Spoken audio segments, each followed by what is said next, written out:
Olá pessoal, tudo bem? Eu sou o professor Supermalva. Vamos aí para mais uma videoaula, mas antes de mais nada vai lá, se inscreve no canal, ativa o sininho para não perder nada, bastante conteúdo aí para nos ajudar nos nossos estudos, né? Dá aquele like positivo, não custa nada e ajuda bastante o canal a crescer, o canal pequeno feito aqui na casa do professor, mas o importante pessoal, essa interação bacana, eu aprendendo bastante através dos comentários, passando um pouquinho do que eu sei para vocês através dos vídeos, então isso que é legal, tá? Então vai lá, se inscreve no canal, dá aquele like positivo e vem contigo. Pessoal, hoje nós vamos trabalhar com reflexões sobre alfabetização da Emília Ferreiro. Emília Ferreiro, que é uma pedagoga argentina, que teve como um dos grandes mestres da sua formação aí, Jean Piaget, e ela, pessoal, ela descobriu e descreveu a psicogênese da língua escrita, que mostra como a criança constrói o desenvolvimento da escrita num processo evolutivo, ou seja, não é num processo mecânico, mas num processo de evolução, até ela chegar naquele ponto que realmente seja necessário para a nossa vida. Após essa descoberta, os educadores eles tiveram que rever os seus métodos de trabalho. Por quê, gente? Porque a alfabetização ela nada tem de mecânico do ponto de vista da criança. Antigamente, hoje, por exemplo, na relação ensino-aprendizagem, existem 3 elementos importantes, pessoal, que é a metodologia utilizada pelo professor, a maturidade da criança, que é essencial, e a natureza da ciência. A natureza da escrita. E a metodologia utilizada pelo professor, pessoal. Olha só, as pessoas que são mais velhas, assim, começaram a estudar e nós passamos ali por uma cartilha que atravessou décadas, pessoal, vende até hoje. Olha, eu tirei até uma cópia na internet aqui, ó, para mostrar para vocês. Olha aqui, ó. Caminho Suave. Quem é um pouquinho mais velho conhece essa cartilha, ela vende até hoje. E é uma cartilha, pessoal, 100% mecânica. Talvez hoje está escrito até ali que alfabetização pela imagem, alguma coisa assim, eu não sei. Talvez tenham mexido nela aí para tentar fazer com que ela sobreviva. Mas era uma cartilha muito mecânica, do tipo, botava foto de um sapo, sapo, casa, cacoco, guegue. Então era uma cartilha assim mecânica e muitas vezes a criança não entendia o conceito daquilo, o significado. Então a metodologia utilizada pelo professor ela teve que mudar e ela é muito importante como um dos elementos do processo de ensino-aprendizagem. Então assim, o professor procura trabalhar de forma construtiva, através da vivência da criança, através da realidade local da criança, que ela consiga fazer uma ligação entre aquilo que ela está aprendendo e aquilo que ela já conhece. A gente não pode pegar a criança como um saco vazio e despejar informação nela, a gente tem que começar a trabalhar a partir daquele conhecimento que ela já traz de casa, tá? Então é muito importante. A maturidade da criança, gente. O que é a maturidade? A criança ela tem o tempo dela de aprender e nós não podemos nos ater a falar assim, não, você está aqui na escola, você tem que aprender, ou se não aprende você vai repetir de ano. Não, gente, ela tem um tempo. E às vezes ela não adquiriu aquele conhecimento naquele momento, não significa que a criança, até um termo aí, claro, nenhum professor chama a criança assim, né, mas não é porque a criança é burra, porque ela é incapaz, de forma nenhuma. É porque a criança ainda não adquiriu maturidade para aquilo ali. Mas ele já tem 6 anos, mas ele já tem 7 anos, ele já está na idade, mas a idade mental da criança, ela trabalha de forma diferente, nenhum ser humano é igual, gente. Então também tem que ser respeitado, é essencial que seja respeitado e considerado a maturidade da criança no processo de ensino-aprendizagem, tá? E a relação da escrita, a natureza da escrita, gente. O que é a natureza da escrita? Muitas vezes a criança ela se relaciona, ela se expressa da forma escrita, mas não como a gente imaginava. Cadê ele? Não sabe escrever o nome. Ele sabe escrever o nome dele, mas do jeito dele. Ele vai lá, faz um rabisco assim, ó. E ele identifica que aquilo é o nome dele. Cada vez ele vai fazer um rabisco diferente, não é um rabisco uniforme, mas ele está tentando, ele está progredindo aos poucos, gente. Isso tem que ser considerado como escrita. É diferente da criança que fala assim, eu não sei fazer. Mas a criança que está tentando, você tem que considerar isso, porque quando você considera, a criança ela vai ampliando, aí você vai sempre dando o nome dela, e ela vai copiando errado, até chegar a hora que ela atinge a maturidade, ela começa a copiar as letras de forma correta, e é onde ela vai adquirir esse aprendizado. Então é uma coisa evolutiva. Então a natureza da escrita também, pessoal, é um dos 3 elementos importantes na relação ensino-aprendizagem. A escrita, pessoal, a escrita como um código de transcrição, onde o som das letras se convertem em letras escritas. Esse método, pessoal, ele é inserido no tradicionalismo. onde se acreditava que a criança ela era capaz de reconhecer e distinguir o som das letras, e também seria capaz de reconhecer e distinguir as mesmas da forma escrita. Ou seja, o professor acreditava, como aqui na cartilha que eu mostrei, o professor acreditava que a criança... Ele acreditava que se a criança era capaz de ouvir uma palavra e entender, ela era capaz de reconhecer aquela palavra escrita. E aí ele queria, por todo jeito, ó, tá aqui a letra, o C, o A, o S, o A, casa, tá vendo? E muitas vezes a criança não tinha aquela compreensão, mesmo até, porque a gente vai ver isso daqui a pouco, eu gostaria de ler antes de explicar. Aqui. No sistema de representação da linguagem é necessário compreender a natureza do sistema de representação da escrita. Alguns elementos essenciais da linguagem oral não são possíveis de se representar na linguagem escrita, como a entonação da voz, por exemplo. Então vamos lá, pessoal. Quando você fala assim com uma pessoa, por exemplo, olha, não mexe aí. Você falou, a criança, né, fala, tá bom. Aí você fala assim, não mexe aí! A criança já assusta. Ela sabe que é uma coisa muito mais grave do que se você tivesse falado com calma. Ou então, se você fala assim, não mexe aí... A criança vai falar assim, puxa, acho que é uma coisa perigosa, porque ele está com medo. Então essa entonação, a forma como você fala com a criança, não tem como representar isso na escrita. Ah, mas tem a pontuação, tem aquela coisa, se você põe em negrito, se você põe em letra alta, mas a criança não vai fazer essa identificação. O adulto hoje sabe, né? Quando escreve tudo com letra maiúscula, é porque você está querendo chamar a atenção dele mesmo. Você está querendo, né, mostrar, ó, é para fazer isso aqui. Quando você coloca uma exclamação, uma interrogação, mas a criança ainda não tem essa compreensão e ela acha que ela vai aprender o básico, que a interrogação é pergunta, o ponto é resposta e a exclamação é uma resposta com uma emoção, mas ela não sabe o que necessariamente significa essa emoção. Então não pode, tem coisas assim na oralidade que você não tem como descrever isso na escrita. Outra coisa, você fala assim, caçar, né? Caçar, a criança, ela não consegue distinguir qual a letra que ela vai usar, por exemplo, se é um cedilha, se é um S ou se é dois S's. Caçar, né? Nós temos aí o caçar com C, que é de caçar, né? O caçador lá que vai matar o bichinho. Nós temos o caçar com dois S's, que é quando você vai impedir uma pessoa, né, de continuar aí uma função, né? Vou caçar o mandato daquele político, vou caçar o cargo daquele diretor. E a criança ela não consegue fazer essa distinção. E muitas vezes ela vai escrever caçar com um S só, que vai ser, no nosso caso, casar. E aí como é que você vai explicar para ela que é casar com S e não com Z? Então a criança ela não faz essas distinções. E tem coisas que você, por exemplo, se eu falar aqui, nós sabemos que nós conhecemos a palavra. Mas uma pessoa que não conhece a palavra, supondo que você tiver que escrever uma palavra em outro idioma que você não conheça, a pessoa fala para você, você vai escrever, né? Se você falar assim, como que eu posso dizer assim? You, né? Ó, escreve aí para mim em inglês, né? You. Você vai escrever o quê? O I e o U, não é? Nós somos adultos. Se você não conhecer inglês, você vai escrever I, U. E na verdade, U é o quê? Y ou U. Ah, mas eu ouvi you, eu escrevi do jeito que eu entendi. É exatamente disso que eu estou falando. Essa é a compreensão da criança. Como ela não conhece as palavras, ela ainda está em processo de formação, em processo de aprendizagem, ela vai escrever da forma que ela entende. Então, gente, tudo isso tem que ser considerado. Então a criança escreveu ali, por exemplo, casamento. Se ela escreve casamento com Z, você não pode considerar que está errado. Por quê? Porque o que ela entendeu quando ela ouviu é za. Ah, mas se colocar com S não vai ser caçamento, né? Então, você vai falar para a criança, não, olha, porque nesse caso é S. Então, mas por que nesse caso é S? Ah, você vai entender isso depois. Gente, não pode fazer isso aí, né?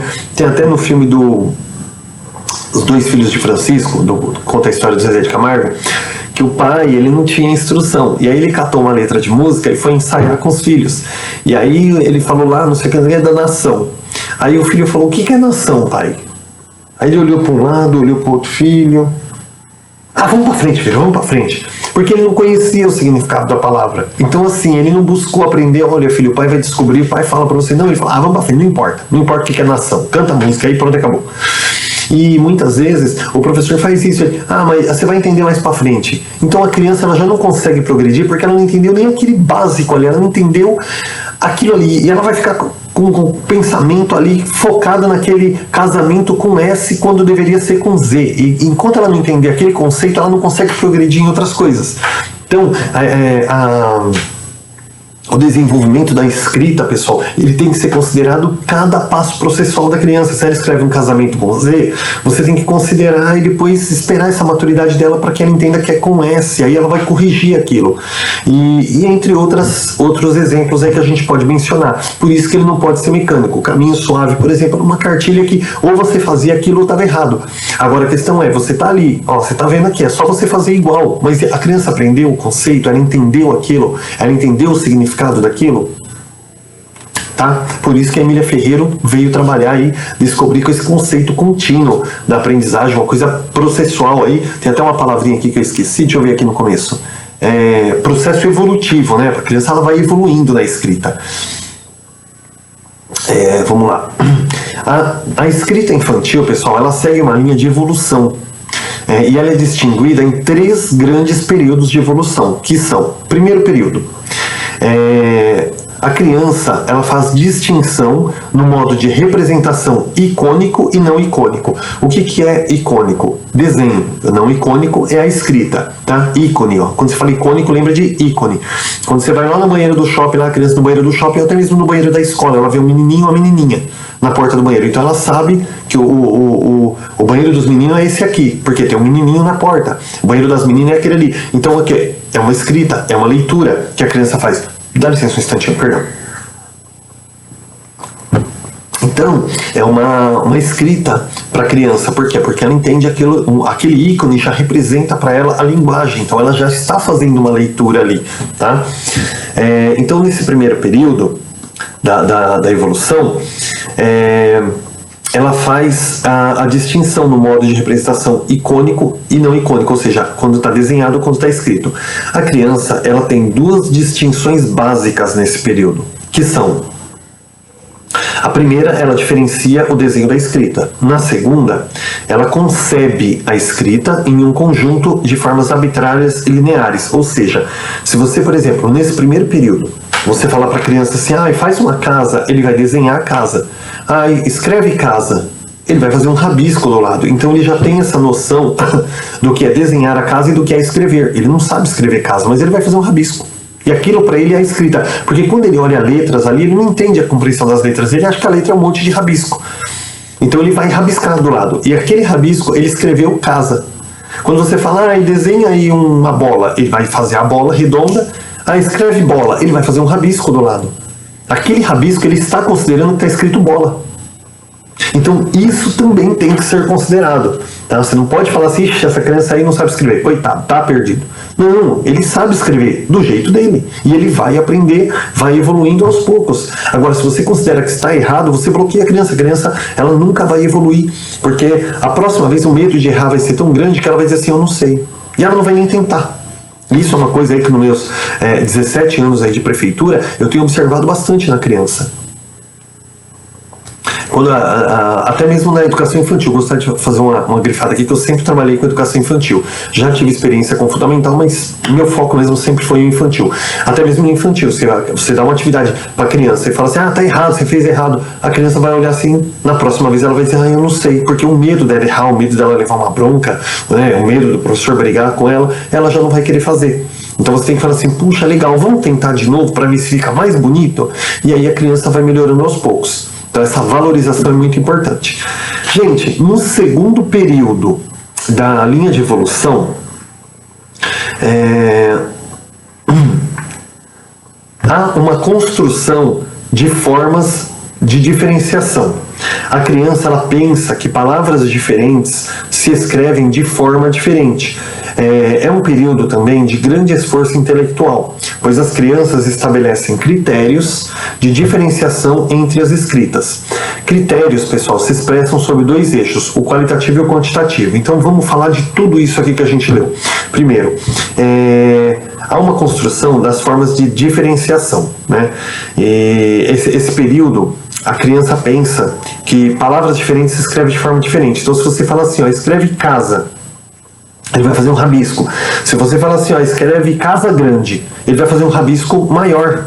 porque a palavra é maior, ele não vai separar aquele rabisco, mas ele vai escrever grandão.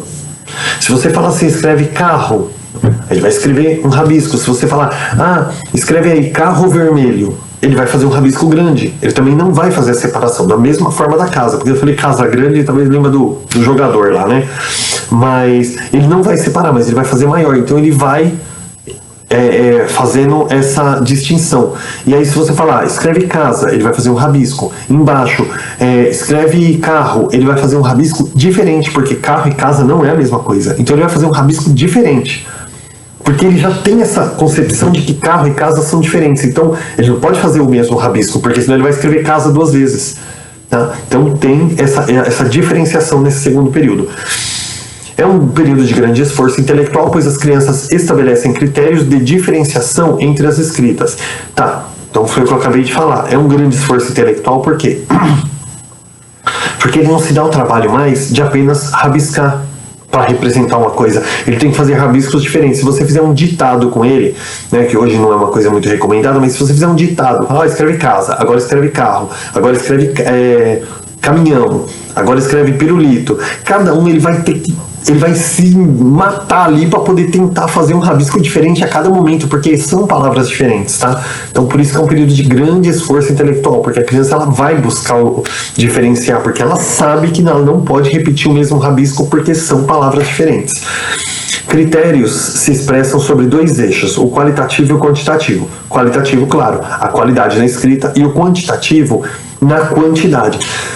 No eixo quantitativo, pessoal, a criança apresenta variações da quantidade de letras de uma escrita para outra, que é aquilo que eu falei, né? Se você colocar carro, ele vai escrever um rabisco. Carro vermelho, ele vai fazer um rabisco maior, tá? Que é a quantidade. Ele sabe que a palavra, quanto maior for a palavra, maior tem que ser o rabisco que ele vai fazer. E assim, ele não faz o rabisco sabendo que é um rabisco. Para ele está escrevendo a palavra. No eixo qualitativo, ela busca a qualidade da escrita, por isso ela varia no repertório de letras que ela utiliza de uma escrita para outra. Varia também a posição das mesmas letras, sem modificar a quantidade.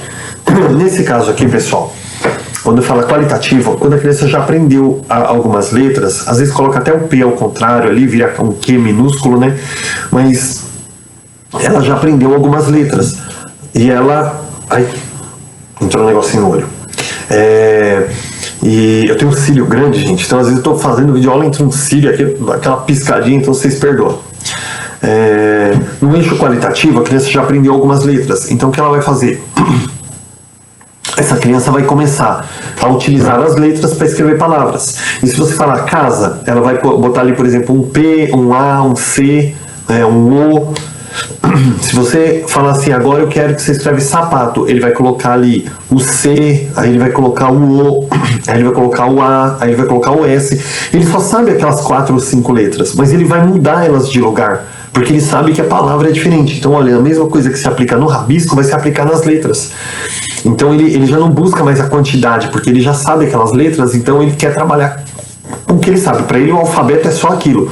Então o que ele vai fazer? Ele vai procurar modificar as letras de posição, porque ele sabe que a palavra é diferente, tá? Onde nós paramos, isso mesmo, ó. Ele varia também a posição das mesmas letras sem modificar a quantidade, porque como o alfabeto dele ali só tem 5 letras, ele vai trabalhar com elas, que é as letras que ele conhece, mas mudando ali as posições de acordo com a palavra. No terceiro período, há a fonetização da escrita, que se inicia no período silábico e termina no período alfabético.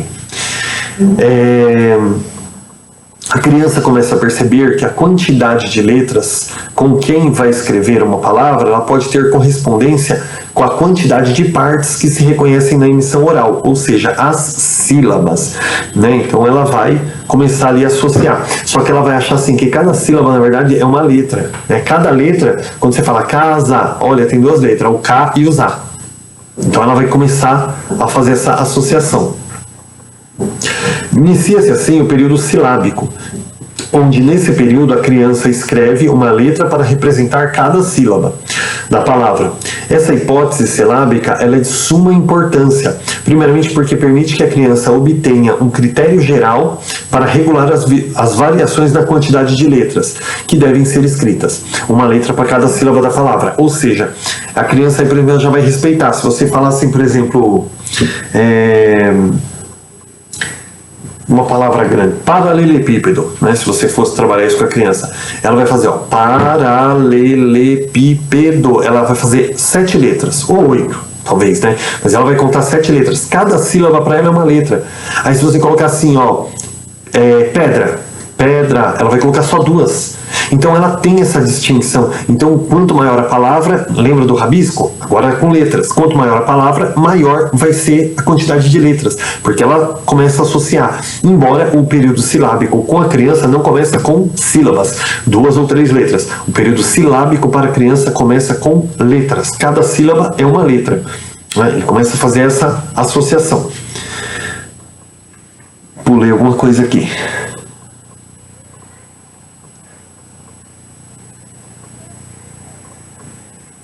Puxa, tinha 2 razões aqui que eu precisava falar. E eu acho que eu li a primeira já, né? Escrever correspondência para demissão oral inicia esse período silábico, uma letra para cada linha de sons. Tá. Gente, outra razão. Pulei, desculpa, eu estou viajando aqui. Outra razão, gente, que a criança centra sua atenção nas variações sonoras entre as palavras, no entanto, a hipótese silábica cria condições de contradição. Então, assim, gente, uma outra razão nesse terceiro período é que a criança centra a sua atenção nas variações sonoras, ou seja, ele começa a perceber quando o O tem som de O, quando o A tem som de AN, quando o E tem som de E. Né? Então ele começa a perceber essas variações, começa a perceber que uma letra, às vezes, ela pode ter 2 sons diferentes de acordo com a palavra. No entanto, a hipótese silábica ela cria condições de contradição. Por quê? Porque na hora de silabar, por exemplo, se você pegar um exemplo para adulto aqui, só para a gente entender, a palavra saúde, né? Na hora de separar, você vai falar saúde, tem 3 sílabas. Aí você pega saúde, né? Que não é uma palavra tão usada, mas você fala assim, ó,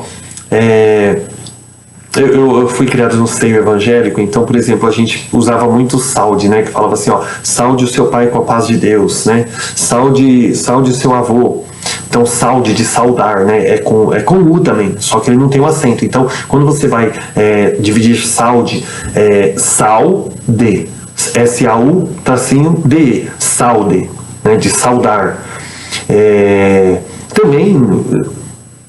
eu acho que tem o salde com L, né? Que vem de saldar dívidas, né? Então, salde sua dívida comigo, por favor, e me enriqueça. Mas vamos falar aqui do salde com U, que lembra realmente a saúde. Então, saúde, ele vai ter 3 sílabas e salde só tem 2 sílabas. É a mesma palavra. Aí tem o acento que a criança não vai considerar. Então, assim, isso vai criar contradições, porque ela sempre vai dividir diferente de acordo com a palavra. Esse foi um exemplo que eu lembrei aqui agora para também não ficar enrolando a aula muito. Mas vai ter muitas palavras que vai gerar esse tipo de contradição na criança.